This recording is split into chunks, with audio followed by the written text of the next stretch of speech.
ভাই কথা বল। আসসালামু আলাইকুম সম্মানিত সাংবাদিক বন্ধুরা, কপিগুলো একটা একটা দিয়ে দেন সাংবাদিক। বলো না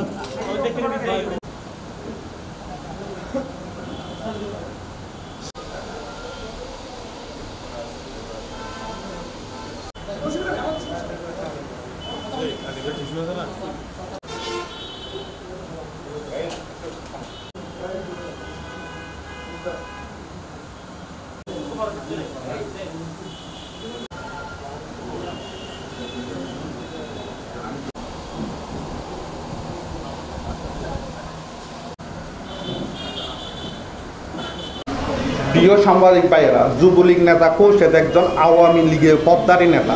সে লোহাগাড়া উপজেলা শ্রমিক লীগের বিভিন্ন পোস্টে থেকে সর্বশেষ সভাপতি হিসেবে দায়িত্ব পালন করে।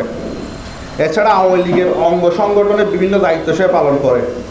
যুবলীগ নেতা খোরশেদ বিগত 15 বছর ধরে প্রত্যন্ত অঞ্চলে ছাত্র জনতার উপর মামলা, হামলা, গ্রেফতার বাণিজ্য, রিমান্ড বাণিজ্য, রিএরএস বাণিজ্য মূল হোতা এবং ওসি শাহজাহানের একান্ত সহযোগী হিসেবে সর্বজন স্বীকৃত আমাদের এলাকায়।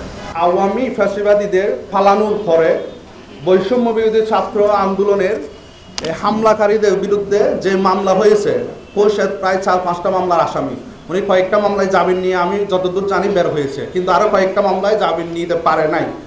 আমি এটা অবাক হচ্ছি, আপনাদের কাছে প্রশ্ন রাখতেছি এবং প্রশাসনের দৃষ্টি আকর্ষণ করতেছি। ও এরকম কুখ্যাত একজন আসামি হয়ে, ফ্যাসিবাদী দূষর হয়ে, বৈষম্যবিরোধী ছাত্র আন্দোলনে ছাত্রদের উপর হামলা করেও, এই মামলার আসামি হয়েও কেমনে এরকম একটা মহান মানুষ আর আমাদের ভাইদেরকে, যাদেরকে ও নির্যাতন করেছে তাদেরকে আপনার অপপ্রচার চালাচ্ছে, তাদের বিরুদ্ধে সম্মান করার সাহস কেমনে পায় এরকম একদম কুখ্যাত আসামি। আমি সেই জন্য প্রশাসনের দৃষ্টি আকর্ষণ করছি এটা আপনাদের মাধ্যমে। আর ওর যদি অভিযোগ দিছে এগুলোর জন্য আমি আশা করবো আমার ভাইরা সরজমিনে তদন্ত করবেন। ও একটা ড্যাম্পার ড্রাইভার হইয়া 100 কোটি টাকা উপরে সম্পদ লোহাগাড়া এখনও ওনার আছে, বিভিন্ন দখল বেদখল এরকম।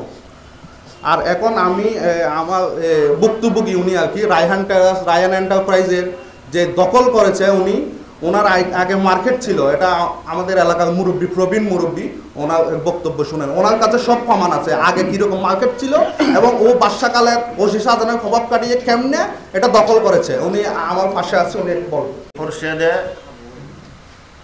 খোরশেদ বাদশাহালের ওই আমাদের সাবেক এমপি নদবীর সহযোগিতায় আমার মার্কেটটা ভেঙে চুরমার করছে, আমার মালপত্র লুটপাট করে নিয়ে গেছে। উল্টো আমার ছেলেদেরকে অনেক মামলা দিছে, আমার একটা ছেলের 20টা মামলা দিছে। আমার ছেলেদেরকে রাস্তায় ঘুরেছে, অনেক কষ্ট দিছে। এই ছেলে, আমার আরেকটা ছেলে, একটা ছেলের নামে 20টা করে মামলা দিছে। আমি একটা বৃদ্ধ মানুষ, আমার কত কষ্ট হতেছে, আমি কীরকম একটা অসহায় লোক। আমার আর কিছু নেই, যেটা ছিল আমার মার্কেটটা ভাঙি, এক ছেলেবেটার দিয়ে ভাঙি, এক ছেলেবেটার দিয়ে মার্কেটটা ভাঙি। আমার ফাস্টফুড দেখেন, এই ফাস্টফুড আমি 1985 সাল থেকে সৌদির মধ্যে অনেক কষ্টর বিনিময়ে আমার যা কিছু ছিল এটা করছিলাম আমি। আমার ছেলে মেয়ের সব কিছু এটা ছাড়া আমার আর কিছু ছিল না সম্পদ। এই দেখেন, এক ছেলেবেটার দিয়ে ভাঙি, আমার মার্কেটটা ভাঙি, মালামাল লুট করে উল্টা আমার নামে মামলা করছে।